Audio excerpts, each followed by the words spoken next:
India का drone ecosystem 2020 तक ज़्यादा एक्सप्लोर नहीं हुआ था और एक्सपेरिमेंटल था।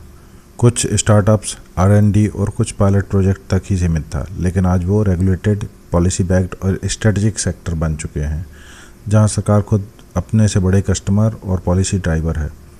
मार्केट साइज की बात करें तो 2024 में इंडिया का ड्रोन मार्केट लगभग 1580 बिलियन था, जो अभी 2030 तक 4886 मिलियन तक जा सकता है, लगभग 20% का CAGR। और वहीं ड्रोन एज ए सर्विस में 44% की ग्रोथ देखी गई है, यानी असली पैसा हार्डवेयर में नहीं बल्कि सर्विसेज और सॉफ्टवेयर्स में है, और एंटी ड्रोन सिस्टम में भी पैसा है।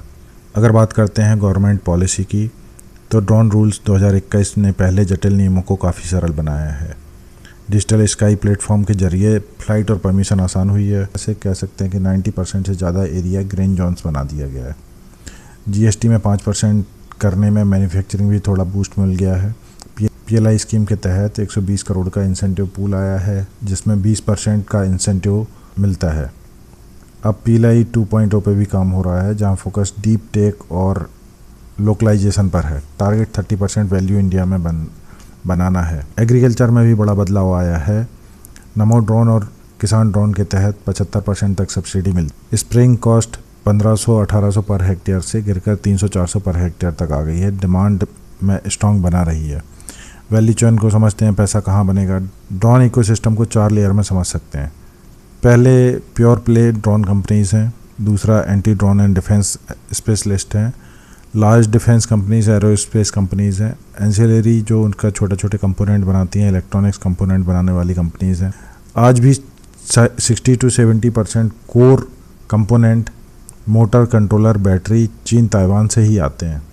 जैसे मैं अपनी इलेक्ट्रिक स्कूटी का काम कर रहा था, तो वहाँ से भी मेजर पार्ट चाइना से ही आ रहा था, लगभग 70% के अराउंड।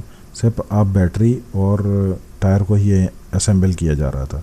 इसलिए जो कंपनियां लोकल कंपोनेंट बनाएंगी, उनका मार्जिन बेहतर हो सकते हैं। अब लिस्टेड कंपनियों पर नज़र डालते हैं, तो लिस्टेड कंपनियों में idea forge strong order book है, लॉस मेकिंग है, हाई वॉलेटिलिटी, ड्रोन डेस्टिनेशन और ट्रेनिंग एंड सर्विसेज में इन्वॉल्व है, रेवेन्यू अच्छा अनस्टेबल है, और segment high risk high beta है। एंटी ड्रोन सेगमेंट में जेन टेक्नोलॉजीज है, IP हाई मार्जिन है, 30% प्रॉफिट ग्रोथ है। पारस डिफेंस है। पारस डिफेंस को तो सभी लोग जानते होंगे, डिफेंस इलेक्ट्रॉनिक्स और एंटी ड्रोन, लेकिन वैल्यूएशन हाई है इसका भी, और मार्जिन स्ट्रॉन्ग है, वैल्यूएशन भी प्रीमियम पर है। लार्ज कैप में सोलर इंडस्ट्रीज सबसे फेवरेबल है। हाल और BEL और L&T ये बहुत ही लार्ज जाइंट्स हैं। इनके सारे कामों के साथ में ये ड्रोन्स मैन्युफैक्चरिंग में भी इन्वॉल्व हैं।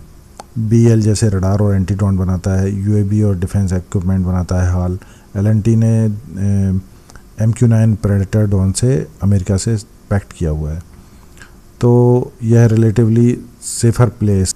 एंसिलरी इकोसिस्टम में डिक्सन टेक्नोलॉजी आ जाती है। ड्रोन इलेक्ट्रॉनिक्स में एंट्री कैंस टेक्नोलॉजी आ जाती है PCB और चिप लेवल के लिए।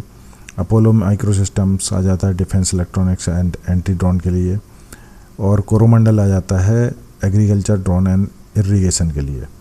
लॉन्ग टर्म वैल्यू, ये रिस्क समझना ज़रूरी है। लॉन्ग टर्म में वैल्यू माइग्रेशन हो सकता है, ये रिस्क समझना ज़रूरी है। SME गवर्नेंस रिस्क, कुछ कंपनियों में फेक रेवेन्यू केसेस भी सामने आए हैं। सप्लाई चेन डिपेंडेंसी 60-70% इम्पोर्ट पर निर्भर करती है। Government dependency, defence order mostly government से ही आते हैं। और वैल्यूएशन रिस्क है कि कई स्टॉक्स 40 और 80 के PE पर ट्रेड कर रहे हैं। अब हम समझ सकते हैं कि ड्रोन सेक्टर हाई ग्रोथ है पर हाई वॉलेटाइल भी है, और इसमें 4 थीम देख सकते हैं कि anti drone, IP player, deep tech defence, large cap diversified electronics and component. फिलहाल इस सेक्टर में लिमिटेड पोर्टफोलियो एक्सपोजर देना ही बेहतर अप्रोच है। यह कोई इन्वेस्टमेंट एडवाइस नहीं, पर इन्वेस्ट करने के पहले अपने फाइनेंशियल एडवाइज़र से ज़रूर कंसल्ट करें। और आपको अगर ये एनालिसिस पसंद आया है तो वीडियो को लाइक और चैनल को सब्सक्राइब जरूर करें।